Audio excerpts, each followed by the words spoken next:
잠언 5장 1절부터 23절까지 말씀을 같이 읽겠습니다. 시작.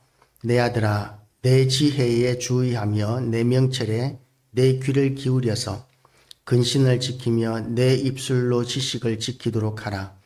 대저 음녀의 입술은 꿀을 떨어뜨리며 그의 입은 기름보다 미끄러우나 나중에 쑥같이 쓰고 두 날 가진 칼같이 날카로우며 그의 발은 사지로 내려가며 그의 걸음은 스올로 나아가나니 그는 생명의 평탄한 길을 찾지 못하며 자기 길이 든든하지 못하여도 그것을 깨닫지 못하느니라. 그런즉 아들들아, 나에게 들으며 내 입의 말을 버리지 말고 내 길을 그에게서 멀리하라. 그의 집 문에도 가까이 가지 말라. 두렵건대 내 존영이 남에게 잃어버리게 되며 내 수완이 잔인한 자에게 빼앗기게 될까 하노라. 두렵건대 타인이 내 재물로 충족하게 되며 내 수고한 것이 외인의 집에 있게 될까 하노라. 두렵건대 마지막에 이르러 내 몸 내 육체가 쇠약할 때에 내가 한탄하여 말하기를 내가 어찌하여 훈계를 싫어하며 내 마음이 꾸지람을 가벼이 여기고 내 선생의 목소리를 청중하지 아니하며 나를 가르치는 이에게 귀를 기울이지 아니하였던고.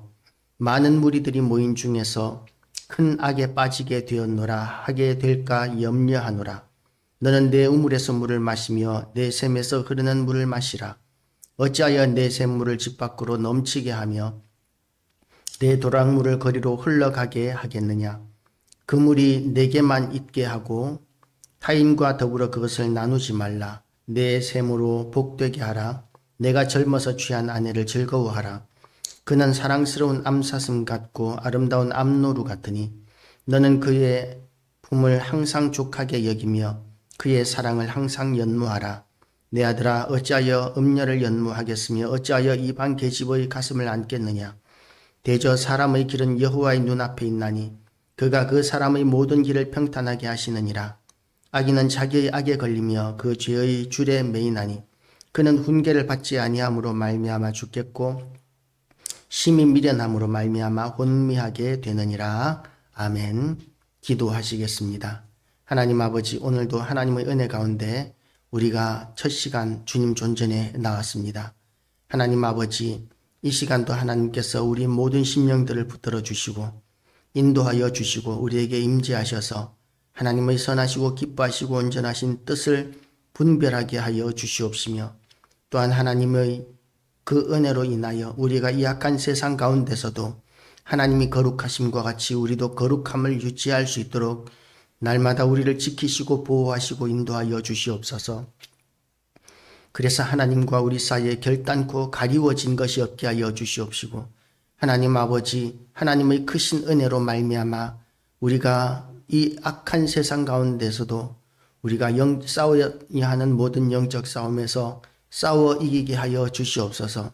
사탄은 우는 사자와 같이 두루 다니며 삼킬 자를 찾는다고 하였는데 하나님 아버지, 그와 같은 사탄의 아가리에서 우리가 안전하게 하여 주시옵시고 오히려 삼손이 그 사자의 입을 찢은 것과 같이 하나님의 은혜와 능력으로 예수 그리스도 보혈의 능력으로 우리가 악한 마귀와 사탄을 대적하고 또한 아버지 그 아가리를 찢으며 또한 우리가 승리하는 영광스러운 성도가 되게 하시고 어디를 가든지 우리가 하나님과 동행하는 영광이 우리 모든 성도들의 얼굴 가운데 나타나서 우리를 보는 모든 이들이 하나님의 영광을 우리를 통하여 보게 하시고 많은 이들이 또한 우리 때문에 예수 믿고 구원 얻고 주님의 자리로 돌아오는 역사가 있게 하여 주시옵소서.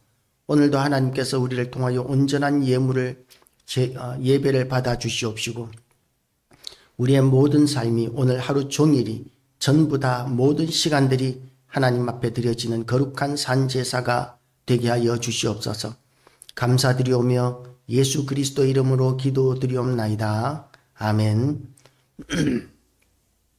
할렐루야. 오늘도 하나님의 은혜가 우리 모두에게 가득하시기를 주님의 이름으로 축복합니다. 우리가 이 땅을 살아가면서 지금 이 시대는 그야말로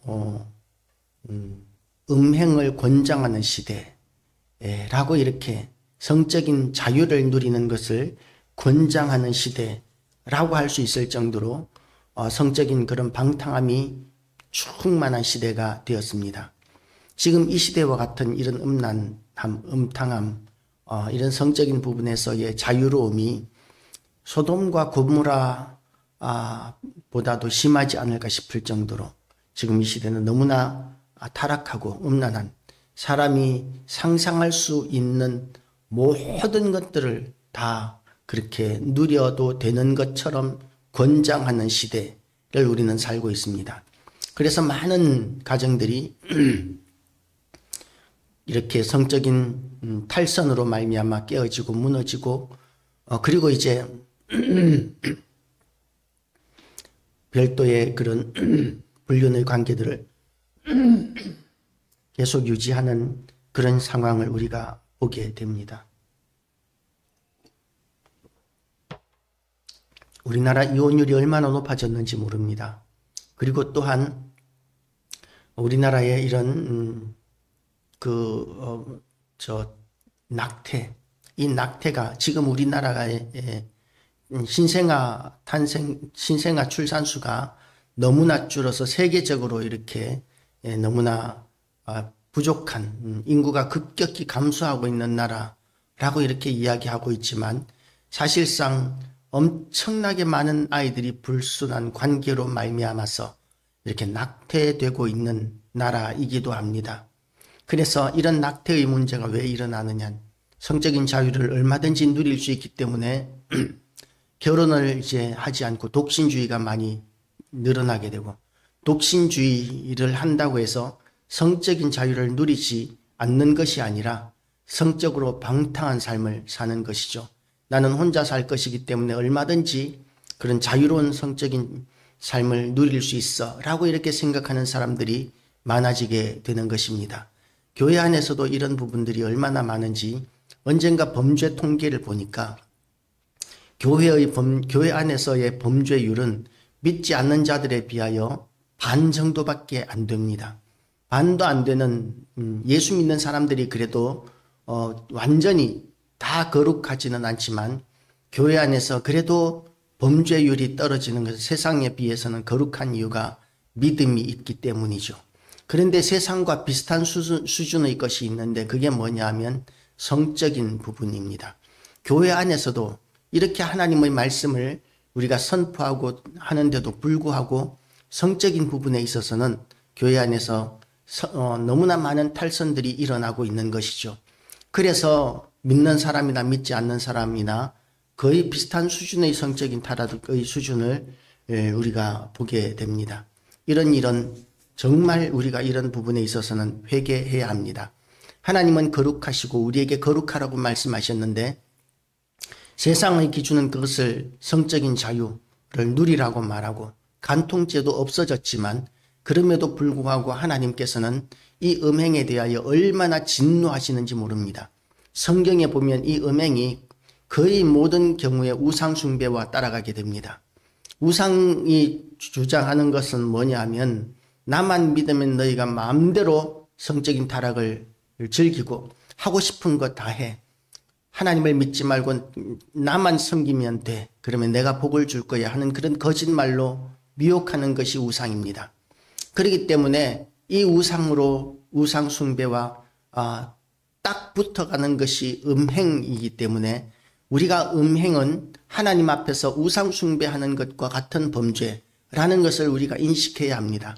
하나님 앞에서 우리는 이 일이 얼마나 부끄러운 일인지를 인식해야만 합니다. 어떤 아이가 진흙탕에서 이렇게 너무나 자꾸만 옷을 더럽히면서 노니까 그 아이를 보는 할머니가 자꾸만 야단을 칩니다. 진흙탕에서 놀면은 옷이 더러워지지 않니? 몸이 더러워지지 않니? 그러면서 진흙탕에서 놀지 못하게 자꾸만 야단을 칩니다. 그랬더니 이 아이가 이렇게 할머니에게 놀다가 이렇게 고개를 딱 돌리더니 하는 말이, 할머니, 내가 진흙탕에서 진흙 가지고 놀 때에 나 쳐다보지 마 라고 이렇게 이야기를 하더라는 것이죠.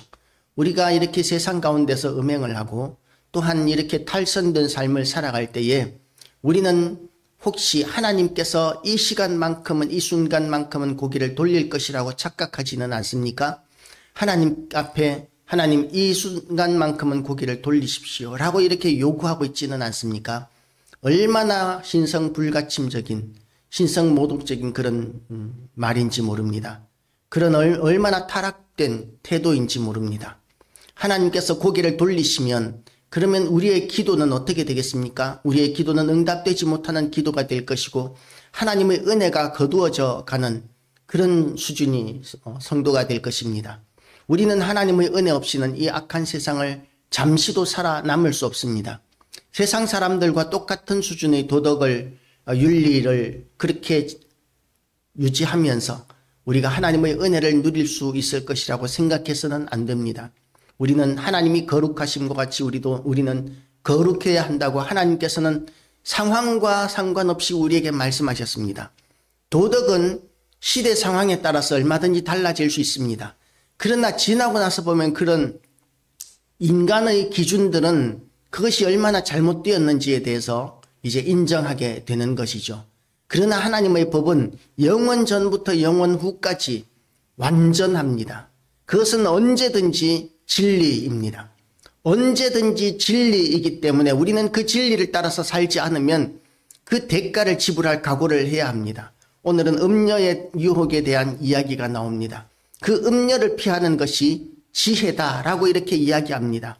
음녀를 피하라고 이야기하는 이런 훈계들, 교훈들, 가르침들을 잘 따르라고 이렇게 이야기하고 있습니다. 그리고 그 교훈과 훈계를 따르지 않은 것에 대하여 후회하는 그런 이야기도 있습니다. 내 선생의 목소리에 청종하지 아니하며 나를 가르치는 이에게 귀를 기울이지 아니하였던고 라고 이렇게 후회하는 이 잠언의 저자의 고백이 나옵니다. 12절부터 다시 읽으면 11절부터 다시 읽으면 두렵건대 10절부터 보겠습니다. 두렵건대 타인이 내 재물로 충족하게 되며 수고한 것이 외인의 집에 있게 될까 하노라. 두렵건대 마지막에 이르러 내 몸 내 육체가 쇠약할 때에 내가 한탄하여 말하기를 내가 어찌하여 훈계를 싫어하며 내 마음이 꾸지람을 가벼이 여기고 내 선생의 목소리를 청종하지 아니하며 나를 가르치는 이에게 귀를 기울이지 아니하였던고 라고 이렇게 후회합니다. 결국 우리가 이렇게 방탕하게 누렸던 모든 것들의 결과를 우리는 피해갈 수 없다는 것이죠. 혹시 세상에서는 피해갈 수 있을 것처럼 여겨질 수 있겠지만 하나님 앞에서는 절대로 피할 수 없습니다. 그렇기 때문에 우리는 거룩한 삶을 살아야 합니다. 누가 보든지 보지 않든지 간에 거룩한 삶을 살아야 합니다. 사람들의 눈만 피할 수 있으면 성공이라고 생각하지 마십시오. 하나님의 눈을 피할 수 있는 사람은 아무도 없습니다. 하나님의 눈을 피할 수 없다는 것을 인식하고 하나님 눈앞에서 우리가 살아야 살고 있다는 것을 인식해야 합니다. 하나님 눈앞에서 우리는 살고 있습니다. 하나님이 지켜보시는 가운데서 우리는 살고 있습니다. 하나님의 눈앞에서 부끄럽지 않은 모든 교회와 성도들 되시기를 축복합니다. 세상은 자꾸만 달콤한 것으로 유혹합니다. 어떤 사람은 이렇게 율락가에 갔다가 그곳에서 예쁜 여자들은 다 술집에 있다라는 이야기들을 하기도 하는데요. 예쁜 여자들은 다 그런 율락가에 있다, 많이들 있는 것 같습니다. 예쁘지 않으면 영업이 되지 않기 때문에 그런 여자들이 그런 곳에 많이 있는 것 같아요. 쉽게 돈을 벌 수 있는 일이기도 합니다. 그런데 그런 여자들이 이제 유혹을 합니다. 목적은 무엇이죠? 돈이죠. 오로지 돈을 위해서 온갖 달콤한 말들을 다 해줍니다. 칭찬해주고 오빠 멋있어 그러면서 이렇게 아부하는 그야말로 꿀이 뚝뚝 떨어지는 말들을 합니다. 목적이 뭐라고요? 돈 때문이라는 것이죠. 그런데 거기에 넘어가서 진짜로 이 술집 여자가 자기를 좋아해주는 줄 알고 자기를 인정해주는 줄 알고 그렇게 막 가슴앓이를 하는 사랑에 빠지고 가슴앓이를 하는 그런 사람들도 참으로 많다고 합니다. 돈 때문에 단지 그렇게 꿀이 뚝뚝 떨어지는 말을 할 뿐인데 그것을 분별하지 못하고 그렇게 자기의 모든 것을 탕진하는 그런 사람들이 한둘이 아니라는 것이죠. 우리가 지혜를 붙들어야 합니다. 하나님께서 우리에게 주시는 지혜는 그것은 그야말로 악한 그야말로 모든 것을 잃어버릴 수 있는 너무나 어리석은 일이다 라고 이렇게 이야기하고 있습니다. 그러면 그런 유혹, 너무나 강력한 그런 유혹으로부터 우리가 벗어날 수 있는 방법이 무엇이냐? 아내와 사랑하라는 것이죠. 아내를 더 많이 사랑하는 것입니다. 하나님께서는 아내와 남편을 주셨습니다. 함께 살아라고 말씀하셨습니다. 가톨릭의 문제가 뭐냐면 가톨릭은 그렇게 사제와 수녀 이 관계가 얼마나 방탕한지 모른다고 그래요. 중세시대에 굉장히 많은 성적인 타락이 있었습니다. 그런데 실질적으로 지금은 없다고 할 수 있겠습니까? 인간에게 가장 큰 욕망이 성적인 그런 욕망과 유혹인데, 그런데 그 성적인 욕망을 극복할 수 있는 의지를 무너뜨리는 그 가장 강력한 또한 도구가 술입니다. 가톨릭에서는 술은 자유롭게 마셔도 됩니다. 그런데 성적인 그런 성적인 그런 부분들이 채워지지 않는 사제와 수녀 간의 관계에 있어서 그들은 너무나 강력한 유혹들을 극복하면서 살아야 하는데 그 의지들을 무너뜨릴 수 있도록 술은 허용되어 있는 것이죠. 그러니까 얼마나 모순입니까? 지금도 그 사제와 수녀와의 관계를 우리가 바른 눈으로 쳐다보기 어려운 것이죠. 인간에게 있어서 이런 성적인 것들은 꼭 대가가 따릅니다.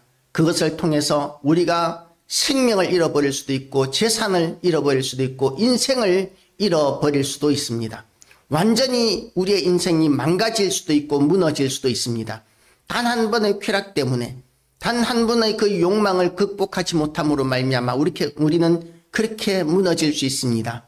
그 문제를 해결하기 위하여 아내는 남편을 더 많이 사랑하고 남편은 아내를 더 많이 사랑함으로 말미암아 세상으로 인한 그런 모든 유혹들에 대하여, 특별히 이런 잘못된 거짓된 가르침에 대하여 우리가 하나님의 말씀을 붙들고 극복하고, 그리고 우리가 이 땅에서 결코 패가 망신하는 일이 없도록, 특별히 하나님의 이름으로 살아가고 있는 성도들이 세상 사람들과 비슷한 수준의 그런 성적인 타락을 통계적으로 우리가 보고 있다는 이 사실이 얼마나 심각한 문제인 줄을 알고, 우리가 오늘도 이제 더 나는 하나님의 말씀을 붙들고 거룩하리라, 나는 이 하나님께서 우리에게 주신 이 가정을 더욱더 소중히 여기리라 하는 그런 결단으로 우리의 가정이 하나님의 지성소가 되고 우리의 심령이 하나님의 지성소가 되는 그런 귀한 교회와 성도들 되시기를 주님의 이름으로 축복합니다. 기도하시겠습니다. 하나님 아버지,